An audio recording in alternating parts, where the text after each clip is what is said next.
number one in the league. Wow. Yeah. How's it feel?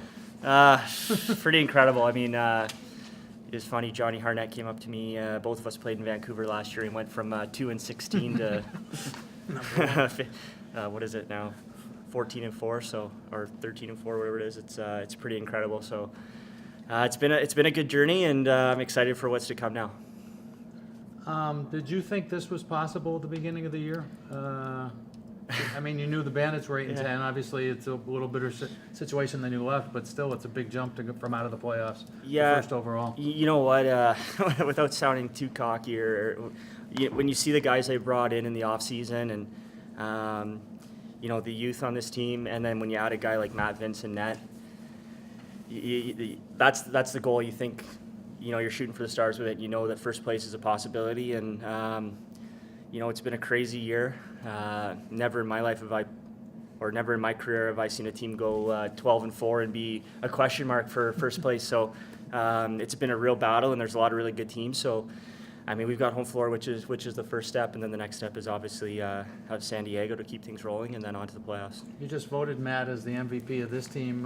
How many goalies get to be MVP of the league? But yeah, can you make a case? I think so. I mean, it's funny. He comes up to me after the game. He's like, I felt off all night, and he gave up 6. So that's an indication of what kind of player he is. And there's a few games where he's held teams to, well, not just him, our defense, but he's been stellar, and we've held teams to less than 5. So that's, that doesn't happen when you're talking about some of the best offensive players in this league. So he's incredible.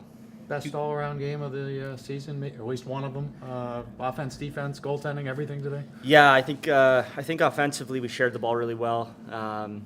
We had a lot of different goal scorers, and kind of like one of the keys for us as an offensive group is to not give up transition. And I thought we did a good job. I mean, I'm sure they had a few breakaways, but obviously when you got a guy like Matt back there that can make those saves, that's huge. And those are the little battles, right? When we can beat a team in the transition part of the game and we're scoring goals and we're holding them to 0, then it's going to look good for us. You guys are going to face these guys again in 2 weeks from tonight. So what can you take from tonight's game going into that playoff game 2 weeks from now? They're a talented team. There's no doubt about it. I mean, they've beaten some really good teams in this league, and I think you just kind of put this game aside, chalk it up as a win, and we can't get too cocky going to the next game.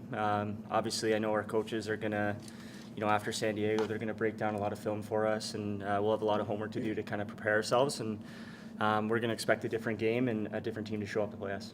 After a rather raw weekend in Buffalo, does a weekend in San Diego sound pretty good?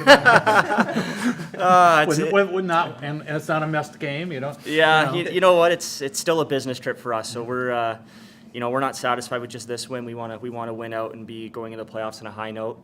I'm sure some guys will stay maybe for a day after and enjoy the nice weather, but.